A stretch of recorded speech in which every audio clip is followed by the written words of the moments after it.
Welcome back. I'm Juanita Stevenson, and you are listening to Valley Edition.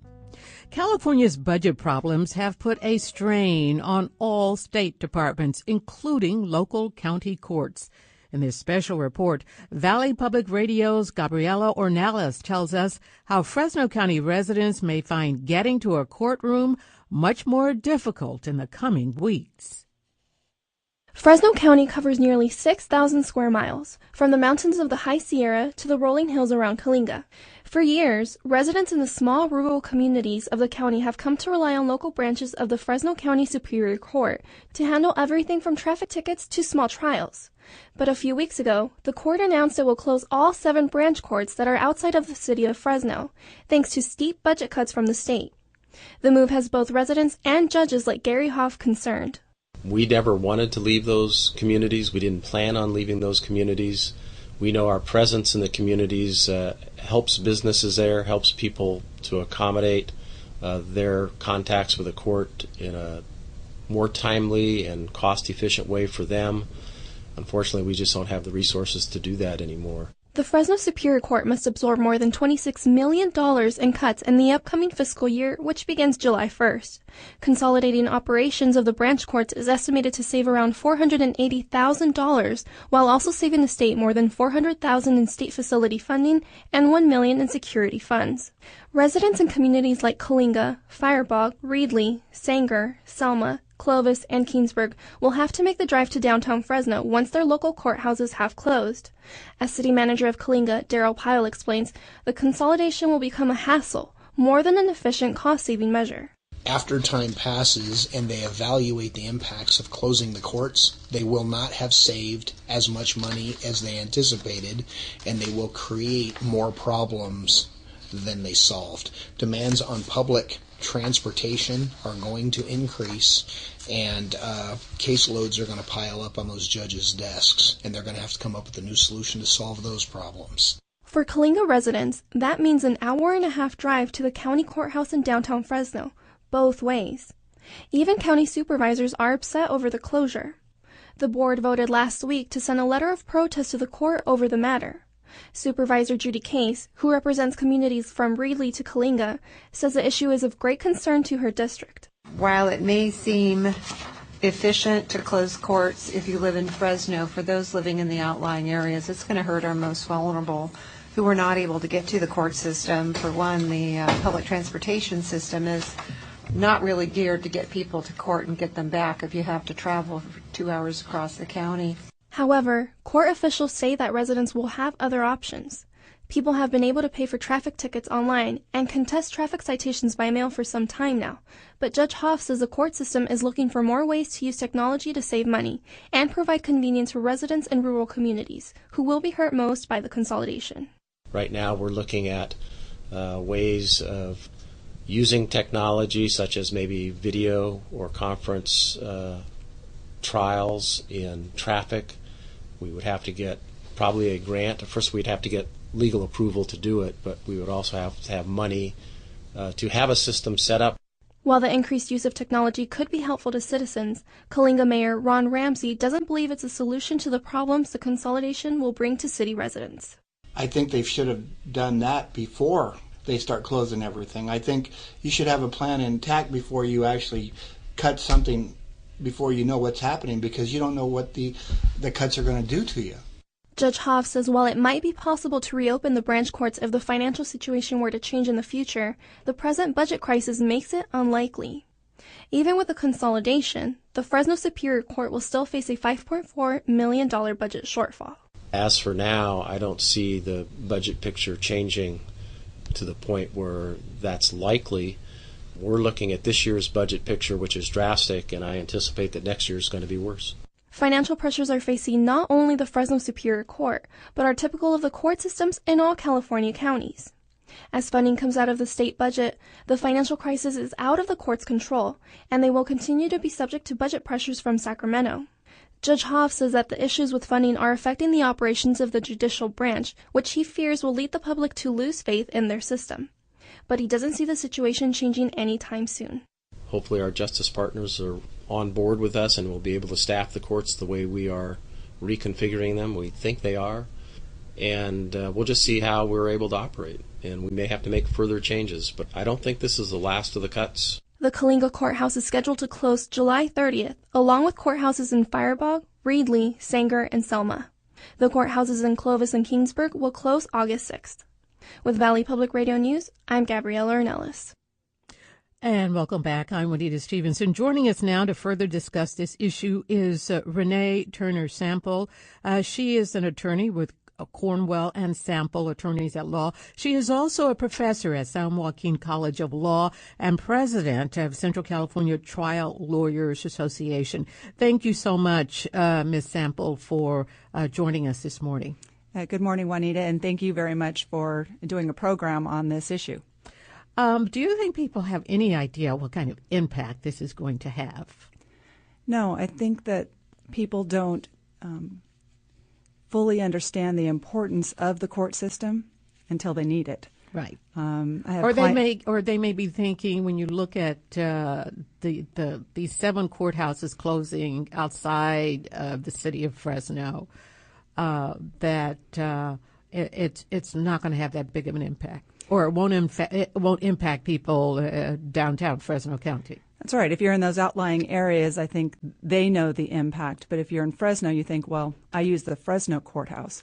But those people in the outlying areas will all come into the Fresno courthouse. And the backlog is already unimaginable in Fresno. It's already bad. It is already bad.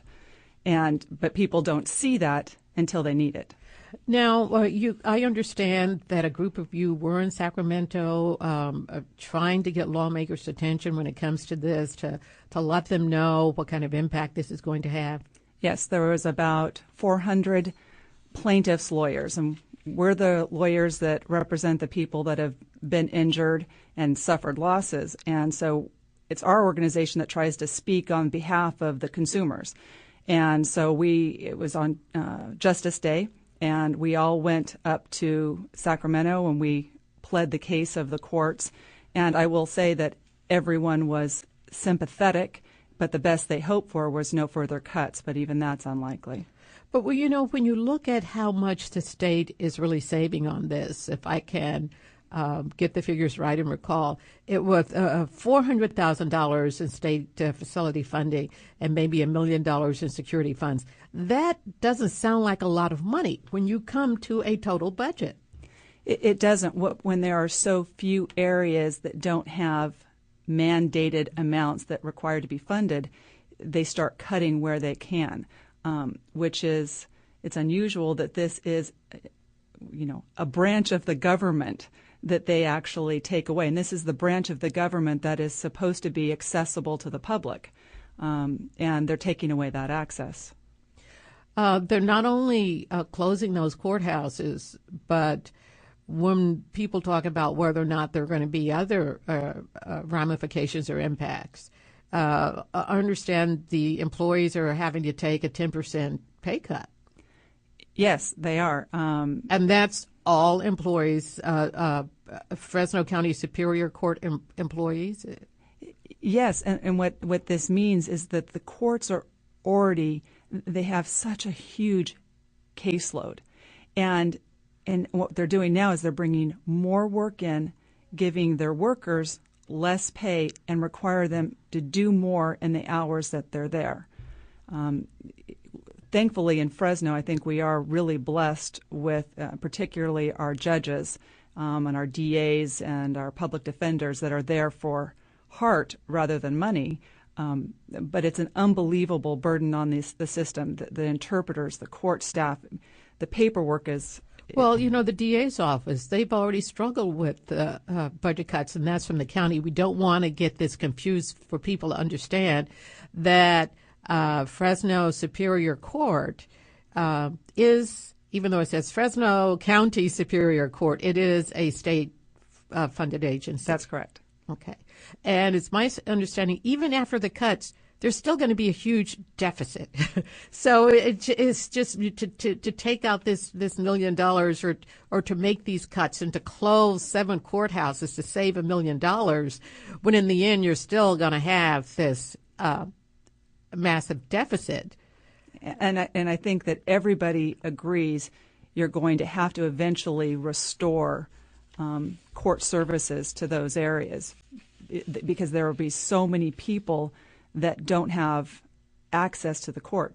Domestic violence, people with smaller claims that can't hire lawyers. So, and we're getting into that now. What kinds of trials? I think people need to know this. What kinds of trials will be affected by the cuts to the local courts? Well, what the local courts handle are the smaller cases, the small claims, which are such an important part of our business community. You don't get $500 back on deposit from your landlord. I mean, that's where all those disputes are resolved. And if you don't have access to that, people just give up, and they've been wronged and they don't have an avenue to fix it. Domestic violence, child custody, those are the kind of issues that are resolved in these outlying courts. And when people come to me as a lawyer, they have no emotional energy left. That's why you seek a lawyer. Mm-hmm. And the people that are in these smaller cases, they can't afford a lawyer, their case isn't big enough for a lawyer, and they don't have the emotional energy either. And now to drive into Fresno, they're going to give up. Yeah. And when you talk about, these not really being huge cases, as you mentioned, for somebody who has been wronged, if, somebody didn't pay them and they've been trying to collect and they're really depending on that money for their livelihood and they have no recourse. When it comes to child custody cases, number one, they're already very draining, and you're talking about having kids kind of left in limbo. It is still a huge deal. It is. It's tremendous. There's so many that when we were talking at Lobby Day, we were talking particularly, there's so many unmarried couples right now that have children. Well, the father doesn't have access to make the mother allow him to see his child unless he goes to the court. And these young fathers, it's a very easy process to do it. If they have to drive all the way into Fresno and go back to court the 3 or 4 times that are required, it's not going to happen. I mean, our whole system is designed that you get justice in the community in which you live. And what we're doing is we're taking justice out of those communities and putting it into Fresno, where the smaller cases are considered low on the totem pole and they don't get treatment. Well, there is the saying that justice delayed is justice denied. Is that the case that we see here? It has always been the case because, again, it's that emotional energy. If you have a lawyer, okay, you're going to get your justice eventually. So many cases do not require a lawyer. And if you're not, if this isn't what you do for a living, if it's going to take you 2 years, you're not going to do it. And then who's wronged you is going to get away with it, and who's wronged you is going to keep doing it, knowing exactly in this community I get a free pass because no one comes after me. Right, and I think that's also the feeling, and we've also seen on the criminal side because of overcrowding. A lot of low-level criminals have been released, and police have said that's the same attitude they have adopted, and that is, well, here, in Fresno County, I don't have to worry. They don't have the manpower to come after me. I mean, what are we saying when that happens? Not only, let's say, with the criminals, but also in a situation where you have somebody who's been wronged and they just keep doing it to people because they feel like, hey, I can get away with this. And that is what happens.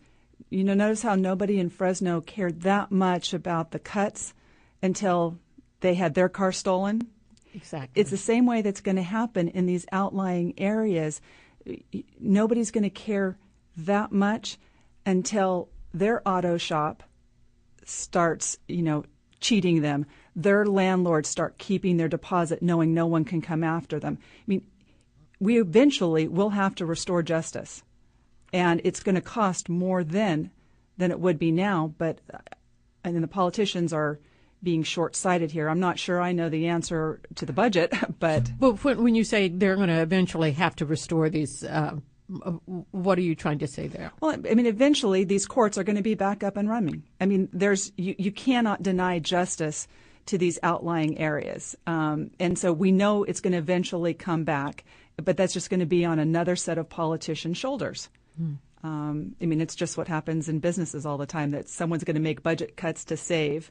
Well, it's because someone 10 years from now is going to have to restore it. Right. And it's going to cost more then. It's going to cost more, and our communities are going to suffer greatly in the meantime. And domestic violence, I mean, for the cases where someone is seriously injured and put in a hospital, the police will step in. But for those other families where it's verbal abuse and they're just being harassed, and it just continues. There's nothing. Those families are not going to drive into Fresno and go wait in what will now be a full day of line to be able to go up and talk to an overburdened clerk to get the help. Right. Do these cuts make, because we already have a tough situation in the courts, do they make a bad situation even worse as far as what were you saying, and what was the situation like, before the cuts? There's been I think it's a 30% cut since 2008, and I think the Fresno courts have done better than some of the larger cities in trying to adapt. But I think that's mostly because we have such good people in those positions, lawyers that gave up successful careers to become servants of the community. And so I know that has made a difference, but there's nothing left to cut. And the delay is really something that you just cannot imagine until you've been in the system. It often takes, 4 to 5 years before you're getting any sort of justice. And we were talking about this before we went on air. You take someone who's been off work for a year because of an injury, if they don't get their justice for 4 or 5 years, the financial hole, the family's devastated. They lost their house. They would have ruined their lives. Mm-hmm. I mean, there's no way they would be able to recoup financially. When you lose that much and you get that far down, coming back is very, very difficult. A client who had a $500,000 claim, someone stole it from her. It took so long to get to court. She needed it to provide treatment for her autistic son. 5 years later, those treatment options are gone. Exactly. So, I mean, the money's there now, but in 5 years, you can't get that back. In light of what you're saying, because people will say, well, fireball, Coalinga, if you got to go to court, it's not, to drive in, 1 or 2 days isn't bad. But as you've mentioned, this means that, do you really think those people will have adequate access to the courts under a situation like this? I don't, because when people are seeking lawyers or seeking help from the court, it's because they've tried everything else and they don't have any other recourse and they're at their wits' end. And then so to take that and to say, and now it's not only driving to Fresno, it's driving to Fresno and now waiting in lines that are twice as long. Exactly. I mean, if nobody likes going to the county courthouse anyway. It's already difficult. $500 if that's what you're out, which makes a difference between meeting your bills and not. To say I'm going to have to take off work, I'm going to have to drive to Fresno, the gas money, drive to Fresno, park in downtown, and now I'm going to wait in line all day, and the chances are I'll probably have to come back the next day. You still won't get your case, or you still won't get the situation resolved. We heard it in the report. What about technology? Can it provide a solution to some of this? I believe that it will be there. That will take the legislator to sort of allow us to do more remote. We're doing depositions now by Skype, and I think it's going to take business travel and make it almost obsolete. And I do think that could someday be an answer. When you were saying the legislature is allowing you, is that something that they had to approve? Right. Our technology hasn't made it to the law that you're allowed to have trial by Skype, have justice by Skype. But I do think we can get there. Okay. That's good to know. There is something, but, still, when you talk about a lot of people in these outlying communities, I mean, the statistics also show those are the places with the least internet access as well. Well, I think you're still going to have the courthouse there. Okay. So people could go to the courthouse. And maybe have the judges off site. But right now, we don't have the budget for the judges. So it's not. What about the other staff? We don't have that's when they're cutting down the staff, they don't even have the people. The people they have, they can only serve so many people a day, and they're at maximum capacity. So Skype might save travel time, but at the same time, we have to have the manpower there to hear the cases. What do you think? Because I think they're in the process of making these cuts final or not. When will we start to feel the impacts of these cuts?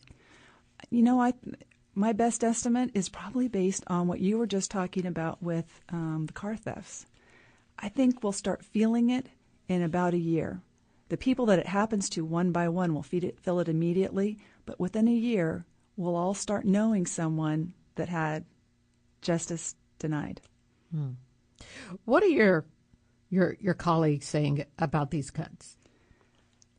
It is really hard because I'm the president of the Plaintiffs Trial Lawyers Association, and we're the ones that are representing the consumers. But what we're trying to do is open our doors and handle more cases on a pro bono basis, because if someone can have a lawyer, then the lawyer can do the traveling. And that's right now, as far as as colleagues, that's all we can think of to offer. We have offered, we pay higher fees, and we've gone to the courts and said we'll pay higher fees for filing fees and when we do motions, so that the lawyers, when we're in the courts, we're paying more for our cases than somebody that's going in without a lawyer, so they don't have to pay as high a fees. But again, these are just pennies in the bucket. Some people say mediation outside the courtroom could be a solution. What do you think about that? Absolutely not. Okay, this is the arbitration is what is being sold to our communities as an answer.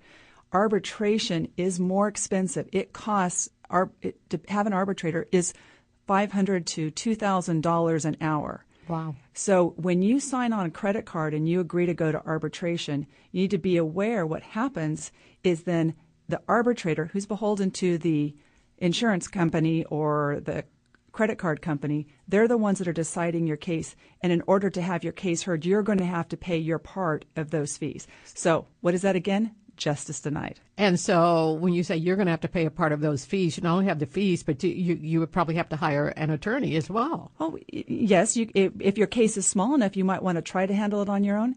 If you were in small claims court, they couldn't have an attorney, and the access to the courts is free. In arbitration, you're having to pay to have a court.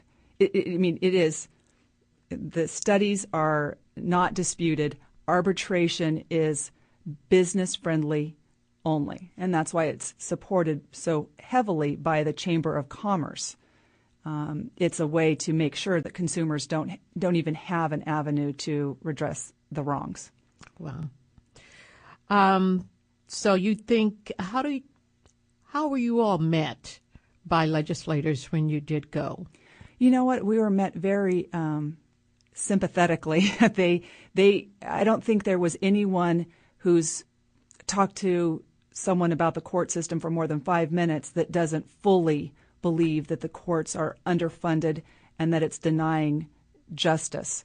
I think that the members of the legislature are just saying, well, someone's got to not get the services, and I think it's because those are so few people that someone's got to have the cuts, and that's who's getting it. Do you know how many people might be impacted when we talk about closing those 7 courthouses outside of the city of Fresno? Are you talking about employees? Not just employees, but, potentially residents as well. Has anybody kind of looked at that? I don't think they've looked at the number because it's not, you might talk about one person at a time, but it's our entire community that's impacted, because the larger cases, they don't get justice, they get justice delayed. The smaller cases, the fraud that starts running rampant because they're not going to be followed up. It will affect everybody. Okay. Thank you. Thank you. Rene Turner-Sample, professor, San Joaquin College of Law. Thank you so much for coming in and just shedding more light on this situation that is facing Fresno County. I'm Juanita Stevenson, and you are listening to Valley Edition.